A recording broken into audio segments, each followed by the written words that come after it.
నిర్మల్ నిర్మల్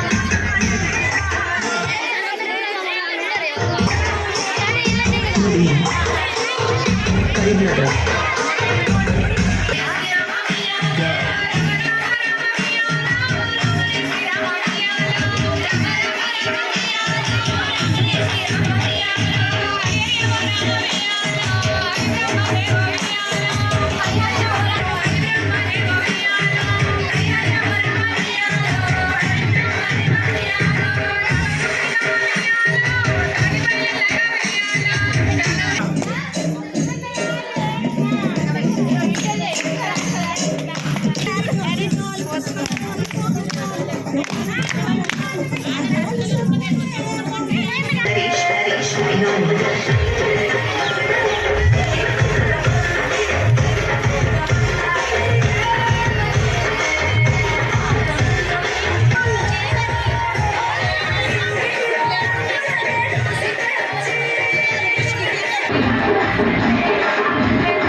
అందరికీ బతుకమ్మ శుభాకాంక్షలు. మాది అసలు నిజామాబాద్. మా అమ్మమ్మ వారి ఇంటికి బతుకమ్మ పండుగ గురించి ఇక్కడికి వచ్చాము. ఇక్కడ చాలా ఘనంగా జరిగింది. మొదట మేము ఇంటి నుండి బతుకమ్మ వేరించి మేము అక్కడ ఆడిన తర్వాత మళ్ళీ ఇక్కడ గ్రామ దేవతలు దుర్గమ్మ దగ్గర ఆడేసి, ఇక్కడ హనుమాన్ మందిర్ దగ్గర ఆడేసి, వచ్చే ముందు శివాలయం దగ్గర ఆడేసి చాలా ఘనంగా అందరితో బంధుమిత్రులతో చాలా ఘనంగా ఆడి మేము ఇక్కడ నిమజ్జనంకి వచ్చాము. నిమజ్జనం తర్వాత మా బంధుమిత్రులతో చాలా ఘనంగా జరిగింది. ఈ గ్రామం మళ్ళీ రావాలని ఉంటుంది. ఎప్పుడు ప్రతిసారి మా ఈ పండగకి ఖచ్చితంగా అందరూ కూడా ఆడబిడ్డలతో వాళ్ళ పాపలతో వస్తారు ఇక్కడికి. మేము కూడా ప్రతి సంవత్సరం ఇక్కడికి వస్తాము. డీజేలతోటి సాంగ్స్ తోటి బాగా డ్యాన్సులు అన్నీ మస్తు ఎంజాయ్ చేసినాం. ఇక నిజామాబాద్ జిల్లా ఎడపల్లి మండల్ జానకంపేట గ్రామంలో కులం ప్రతి తరఫు నుంచి పెద్ద మనుషులు సహకరించి ఈ బతుకమ్మ పండుగ ఆడపడుచులు పుట్టింటి బిడ్డలు పిలిపించుకొని ఈ 5 రోజుల పండుగ ఘనంగా చేసిండ్రు. దీన్ని గ్రామ పెద్దలు యువకులు అందరు సహకరించి విజయవంతం చేసిండ్రు. దీనికి పోలీస్ వాళ్ళు సహకరించి ట్రాఫిక్ని కంట్రోల్ చేసిండ్రు. మీడియా వాళ్ళు సహకరించిండ్రు. దీనికి గ్రామ పెద్దలకు పోలీసు వాళ్లకు మా పేరు మా జానకంపేట గ్రామం నుంచి విజయవంతం చేసినందుకు సహకరించినందుకు వారికి కృతజ్ఞతలు.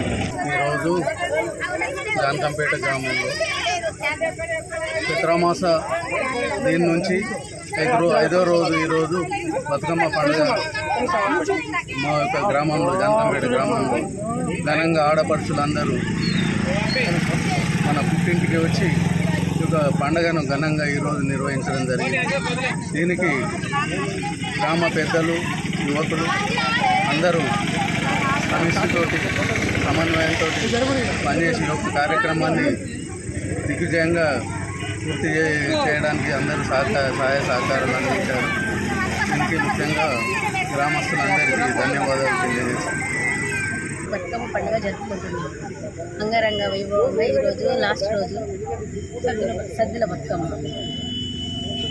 పుట్టింటి బిడ్డలని ఆడపడుచులని అందరినీ నిలుచుకొని ఘనంగా జరుపుకున్నాం.